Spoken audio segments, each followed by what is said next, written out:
During that sham trial, Pontius Pilate afforded more rights to Jesus than the Democrats have afforded this president in this process. A fiery debate as we wait for the formal vote to impeach the President of the United States. Fans, former coaches, and players are honoring legendary Hawkeye football coach Hayden Fry. We're live at Kinnick Stadium with team coverage of the memorials. New video shows distracted driving, a crash on I-380, and what drivers did before and after. You're watching KCRG-TV9, now from your 24-hour news source. This is KCRG-TV9 News at 5. We want to alert you to something that's happening right now, a crash that had shut down I-380 north tonight. This is a look at traffic camera footage. This is going on as we're speaking. The scene just south of Highway 30 on Interstate 380. Traffic is moving, but just barely again. Police were able to clear that crash from part of the interstate. 380 north is still backed up for several miles, and this is just south of Cedar Rapids. Our top story tonight, a memorial is growing at the statue of legendary Hawkeye football coach Hayden Fry in Coralville. Here is a live look at that tribute. Fry died yesterday at the age of 90. KCRG-TV9's Bruce Aune is covering reaction. We will be checking in with him in just a bit. But we start with in U.S. history. This is a live look at the House debating whether to impeach the President of the United States. If the House does this, which it is likely to do, it will be only the third time in our country's history. The debate today has been fiery and filled with partisan attacks. A vote to impeach Donald Trump would set up a trial in the Republican-controlled Senate. The vote is the culmination of 2 months of investigations, more than 80 hours of hearings, and the testimony from 16 witnesses. ABC's Serena Marshall details the anger with the process that boiled over in today's debate. Nays are ordered. Members will record their vote by electronic Even before the device. debate began, Republicans trying to shut it down. Madam Speaker, so we can stop wasting America's time on impeachment, I move that the House do now adjourn. But the impeachment of President Trump by the House of Representatives, a foregone conclusion. As Speaker of the House, I solemnly and sadly open the debate. Today we are here to defend democracy for the people. May God bless America. Gentlelady is back. President Trump accused by the Democratic House majority of abusing the power of his office for personal gain when he pressured the leader of Ukraine to investigate his political opponents, and obstructing Congress after he blocked documents and witnesses with direct knowledge of what occurred from being provided to the House committees. President Trump placed his private political interests above our national security, above our elections, and above our system of checks and balances. Republicans maintain this is all politics and an effort to undo the results of the 2016 election. They can't actually pin anything of factual basis on him. The president did nothing wrong in this issue. Each side getting 3 hours total to make their final arguments on a historic day, a vote taken only twice before in American history. This is a moment that you will read about in your history books. You have to remember that 95 of the Democrats on this floor today voted to impeach Donald Trump before the July 25th phone call ever happened. He also bragged that he could shoot someone on Fifth Avenue and get away with it. Well, he's shooting holes in our Constitution on Pennsylvania Avenue. Down Pennsylvania Avenue, President Trump continued an attack on his impeachment via tweet, writing as the debate began, "Such atrocious lies by the radical left, do-nothing Democrats. This is an assault on America and an assault on the Republican Party." President Trump is expected to continue his defense at a rally in Michigan later tonight. He'll be taking to that stage around the same time the House will be holding their vote on impeachment. Serena Marshall, ABC News, Capitol Hill. Here again is a live look inside the U.S. House at that ongoing debate. ABC World News will have in-depth coverage and reaction to the debate immediately following this newscast. Voting is expected to begin after 6 o'clock Iowa time tonight. ABC News will be taking you there live once that vote begins. Well, Iowans and football fans nationwide are remembering former Hawkeye football coach Hayden Fry. The 90-year-old, as we've mentioned, died yesterday after a lengthy battle with cancer. TV9's Bruce Aune is live at Kinnick Stadium with the honors and memorials taking shape tonight. Bruce. So many cheers through the years here at Kinnick Stadium, but tonight it's silent, and that's really fitting when we think back at the legacy of legendary coach Hayden Fry, who died last night at the age of 90. Hayden Fry, one of the most important figures in University of Iowa athletics history and really in college football in its entirety. He ranks 17th overall as the winningest coaches in Division I football. He was instrumental in creating that famous Tiger Hawk logo that we see at Hawkeye football games, and his charisma made him an influence on the entire state, especially through programs that he initiated like America Needs Farmers. After the word of his death last night, a memorial quickly formed at the statue of Hayden Fry outside Coralville's Iowa River Landing. That memorial grew today. It's just one of several tributes and memorials people are sharing across the state. Today, the Kinnick Stadium scoreboards lit up in Hayden Fry's honor with a picture of the coach with his famous sunglasses and mustache. Governor Reynolds today also ordered flags across the state to fly at half-staff in Hayden Fry's honor. Hayden Fry was 50 years old when he took over at Iowa back in 1979. He started changing a program that had not had a winning season for 2 decades. His 20 years at Iowa led to 3 Big Ten titles and 3 Rose Bowl games. Iowa's current football coach, Kirk Ferentz, served as an assistant under Hayden Fry and replaced him in 1999. Today, Ferentz talked about Fry's passing, calling him a tremendous mentor and friend. I can't say enough about the role that he played in my life and my family's life. And again, I think I speak for so many people that coached for him, played for him, So, the real story is Coach Fry. He's just a really impressive person. And TV9 Sports Director Scott Saville is here at Kinnick Stadium today with a close friend of Hayden Fry's. Yeah, former Iowa Sports Information Director Phil Hattie joining me now. And Phil, you knew Hayden as well as anybody. What was he like to be around on a daily basis? Well, to be honest with you, he was a joy. Just like people, Hayden was exactly what people saw. He loved to bring the levity in things. He was the last of what I'd call the full basis coach. He sold tickets, he coached, he went out on speaking tours. He did it all for the program, just like you had to do in the old days, and probably the last of a breed. And what a tremendous man he was, because he came to a place that was considered one of the definite graveyards of coaching, and he brought it back. He knew he could do it. You could see the confidence in him from the beginning, and what a job he did and what a legacy he leaves. And you look around here at the stadium, you look at the hospital and everything, he had a big part in all of this. Got a favorite Hayden story? Well, Hayden Fry, I guess you have to go back to the 1981 season when we beat Michigan State in the final game, and Ohio State, I think, won theirs in an upset. Hayden Fry was running to the stands because there were no cell phones or anything back then. Kept asking this fan, what's the score on the Ohio State game? Because if Ohio State wins and we win, we go to the Rose Bowl instead of the Liberty Bowl, which everybody expected us to do at that time. And what a joy it was. We came into the fourth quarter, we had a big lead. All of a sudden, the university president is on the roof of the Iowa press box, throwing roses off the roof. And there really wasn't many dry eyes in Kinnick Stadium that day. All right, great story. I appreciate it. Thanks for stopping by in a difficult time. Bruce? Thank you, Phil. Thank you, Scott. And KCRG-TV9 is going to be celebrating the legacy of Hayden Fry with some special Hawkeye classics on KCRG 9.2. Tonight at 7:30, you can see Fry's first ever Big Ten win as we replay Iowa's game against Illinois from 1979.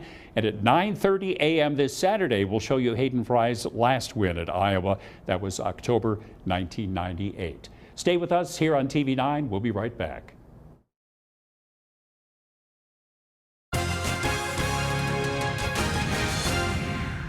Newly Recently released dashcam video gives us a closer look at yesterday's crash on Interstate 380 that injured a police officer.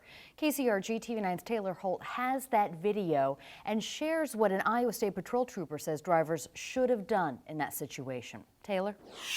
Iowa State Patrol Trooper Bob Conrad says unfortunately incidents like these are too common. In this instance, 3 drivers will be cited for failure to move over. Conrad says there are several mistakes drivers made that could have been avoided. How far is the injury? Well, the interstate's blocked. They're crashing all over the place now. This dash cam video is from inside that officer's car that was hit. The officer and a DOT worker were helping a stalled motorist. Here you can see the impact the moment one vehicle hits the officer's car. That vehicle was slowing down to get by the scene when it was rear-ended, causing it to slam into the squad car. The other car moved into traffic and was T-boned. Shortly after that, you can see other cars trying to maneuver around the crash. Another look at the crash from the highway helper vehicle shows the first car braking again as the other rear-ends it, causing it to smash into the squad car, and the other goes into traffic.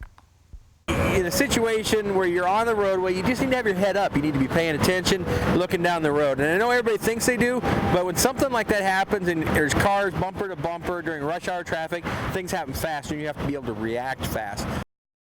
Aside from following the move over law, which requires motorists to change lanes to give safe clearance to emergency vehicles, he says following distance is important and not getting too close to the car in front of you.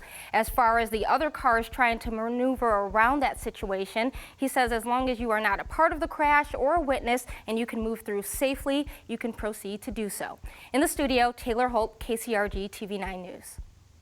Today, the Iowa Court of Appeals overturned the murder conviction of Fonte Bilo. A judge sentenced him to 50 years in prison in April of 2018 after a jury found him guilty of second-degree murder. Throughout the case, Bilo maintained he was innocent in the stabbing death of his girlfriend. He claimed Samantha Link killed herself in March of 2017 in Dubuque. The appeals court, though, ruled his past mental health, or rather Link's past mental health, was not taken into account in his trial. And if it had been, it would have been helpful to the state. We'll tell you what Link's sister had to say about all this on the KCRG-TV9 News at 6. We'll be right back.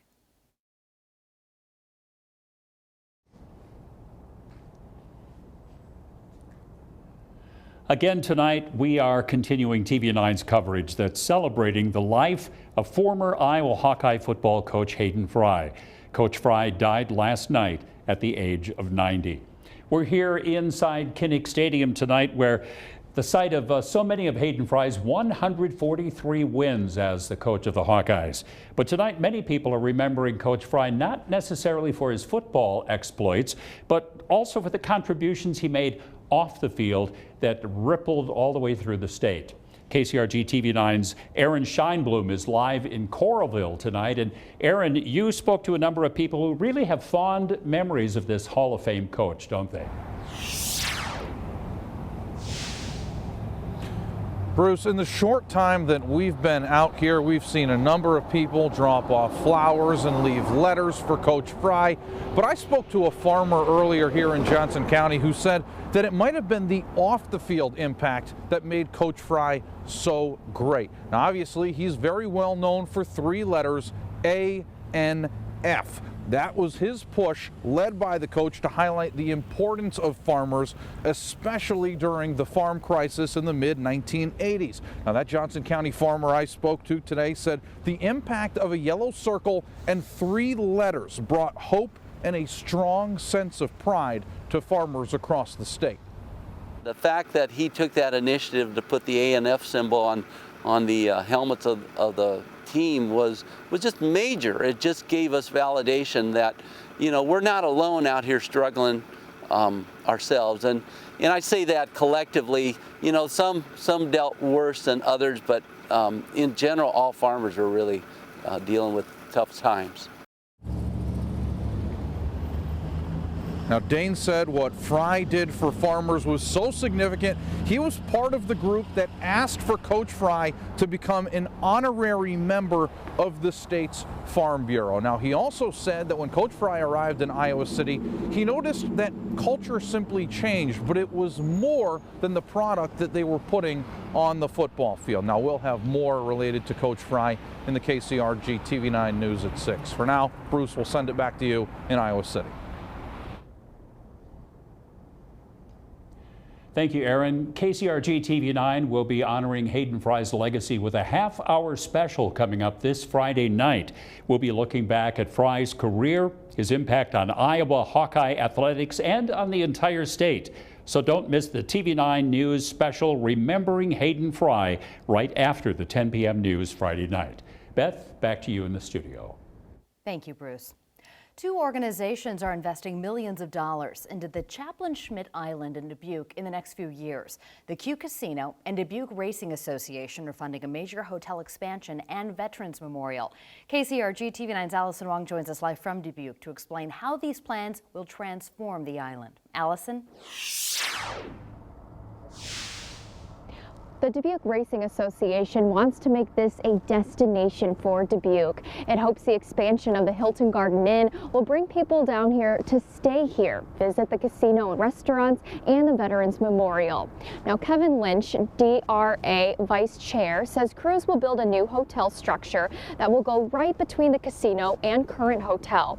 It'll be 6 stories tall, have luxurious rooms and event space. The existing hotel will also be renovated. The casino has $22 million budgeted for this, and construction should be completed by spring of 2021. Lynch says his task force hopes to build on this investment.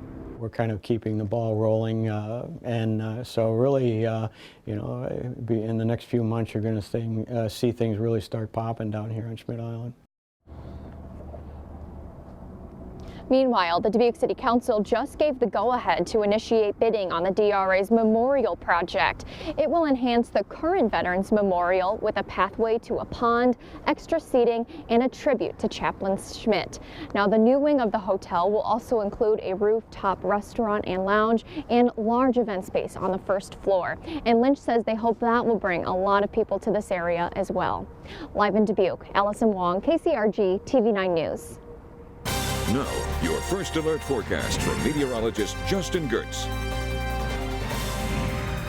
We could see some areas of fog in your first alert, so that's something we're going to be highlighting. That'll be coming up late tonight and early tomorrow. Patchy at most should not be a significant issue for us. In your pinpoint futurecast, we do see that mostly clear sky across the area with those winds coming up out of the south. That'll be helping to produce, again, the potential for some patchy fog. There's a south wind coming over that snowpack to the south. That'll increase some of the moisture. I don't foresee anything terribly widespread from this. We'll see a generally partly cloudy sky throughout the day on Thursday as that south wind is with us about 5 to 15 miles an hour. Not a big deal. Temperatures falling down to the mid-teens to around 20 degrees. This is about as cold as we're going to be tonight. We'll be leveling off and rising some during the night with a mostly clear sky and patchy fog. 16 Elkader and Marquette, 17 tonight in Cascade, Waterloo 19, also 19 Independence, 16 in Fayette. We're down to about 18 in Cedar Rapids, 19 Vinton. Moving off to our south zone, about 20 or so under a mostly clear sky with some patchy fog. Tomorrow, any of that would be lifting early. We'll see high temperatures in the upper 30s to around 40, and that warmth does continue for the coming days. 41 degrees on Friday, 45 on Saturday, 49 Sunday into Monday. Stay with us on TV9. We'll be back right after this. Tonight we're providing special coverage as we remember the life and legacy of Hayden Fry. Let's rejoin Bruce and Scott at Kinnick. Thank you, Beth. And as we know, Hayden Fry passed away last night at the age of 90. It's been 20 years since he was head coach here at Iowa, but boy, Scott, affected so many people. Yeah, it's amazing. I've gotten a lot of texts and emails over the past couple from yesterday and last night where folks said they went home and read this book, Hayden Fry, A High Porch Picnic. If you haven't read it, you might want to. It's a great story. It chronicles his life starting at Odessa High School, where he led Odessa High to the state championship. This is a prized possession for me. Hayden signed this book. He wrote, "To Scott, you may be the wildest sportsman on TV, to the real golden klutz. Thanks for everything, Hayden Fry." Pretty special. I'll cherish this book forever. Forever. And I bet you he has the angels dancing the hokey pokey in heaven right now. He does. And what's amazing, it's so peaceful here tonight, and how fitting, rest in peace, Hayden Fry. Thanks for joining us at 5. We'll be back tonight at 6.